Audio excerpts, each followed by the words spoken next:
Last November, music producer Michel Ziclair was walking back to his recording studio in Paris when he was confronted by 4 police officers. Je marchais comme on vient de le faire. J'avais pas de masque. Quand on n'a pas de masque, c'est 135 € d'amende. So the police were following you? Non, là pour l'instant, il n'y a pas la police. Moi, j'arrive ici et je mets mon doigt sur mon dispositif qui ouvre la porte. Et c'est quand je rentre ici, à ce moment-là, tout part rapidement en fait. Ziclair said police didn't tell him why he was being stopped, although they later said it was because he wasn't wearing a mask and smelled of marijuana.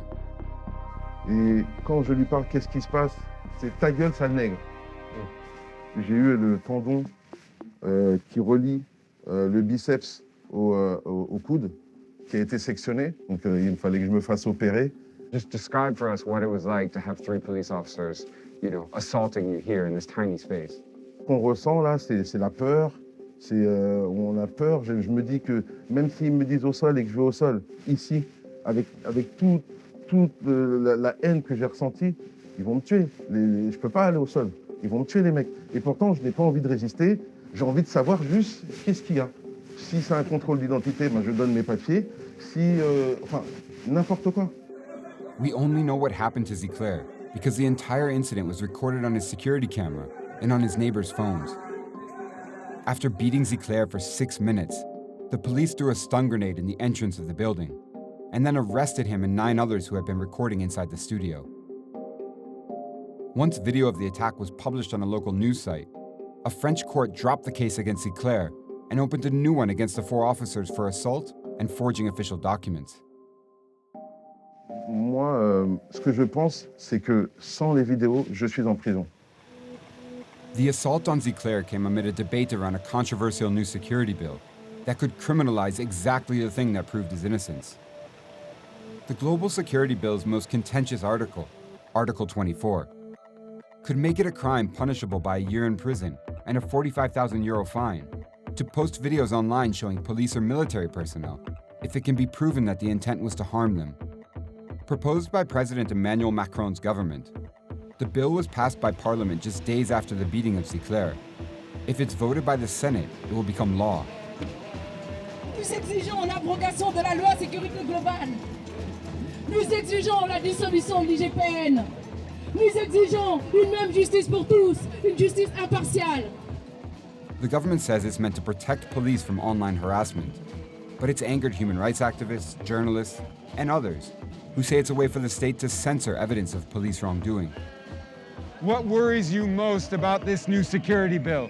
Ce qui m'inquiète, c'est qu'on n'ait plus le contrôle de rien du tout. On est libre de filmer, c'est une liberté de filmer. Donc si la loi elle passe, qu'est-ce qui va se passer pour nous? On ne pourra plus rien faire, on ne pourra plus le filmer, quelqu'un qui se fait tuer devant nos yeux. Filmer est un devoir. Filmer est un acte de civisme. Filmer est la possibilité pour les policiers de montrer qu'ils ne sont pas coupables des accusations de la population.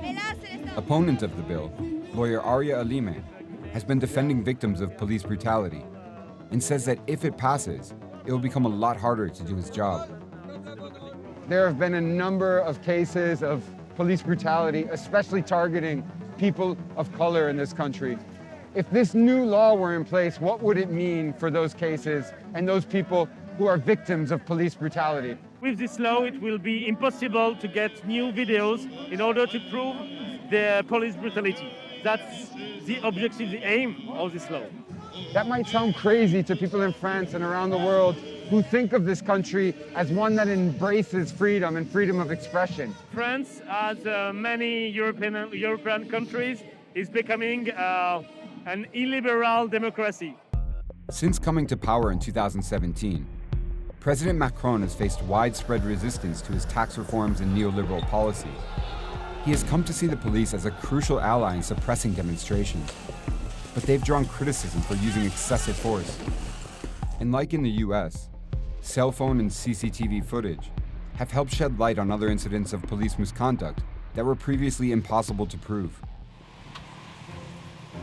For this reason, many in France want the bill thrown out. Until now, Macron's government has refused to do so, instead offering a compromise by modifying Article 24. Yael Braun-Pivet, a member of Macron's party in parliament, is in charge of rewriting the article. You already have laws in place in France that prevent people from inciting, from harassing online, from publishing personal information about anyone, including the police. Why is Article 24 necessary? Alors, nous n'avions pas ce type de disposition de façon aussi précise. C'est la raison pour laquelle cet article était nécessaire. Maintenant, certains ont émis beaucoup de critiques et c'est ce que vous relayez actuellement. Et donc, nous les avons entendus et je suis en train de retravailler à une nouvelle rédaction de l'article 24, assurée de nos intentions, éviter que l'on puisse nous suspecter de vouloir attenter à la liberté d'information. You say you're rewriting the article. Why not just scrap it altogether? Alors, nous avons besoin de cette disposition qui nous semble nécessaire et qui est important, encore une fois, pour protéger ceux qui nous protègent, c'est-à-dire les forces de l'ordre. Et qu'il fallait aussi envoyer un message. Vous savez, aujourd'hui, dans certains quartiers, quand les forces de l'ordre interviennent, interpellent quelqu'un, elles ont immédiatement, et je pense que c'est la même chose aux États-Unis, des dizaines et des dizaines de téléphones portables qui viennent et qui les filment pour stigmatiser les forces de l'ordre. Vous ne pouvez pas faire ça, les forces de l'ordre vous protègent et donc nous, il faut que nous les protégions aussi dans l'exercice strict de leur mission.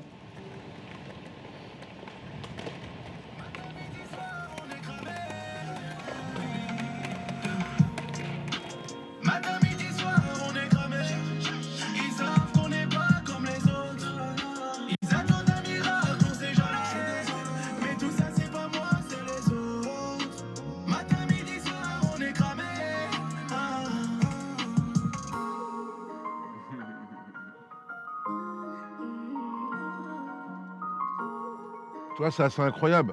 On sort la veille ce truc-là où on dit qu'on ne veut pas recommencer l'histoire. Et le lendemain, il m'arrive, je me fais agresser par des policiers.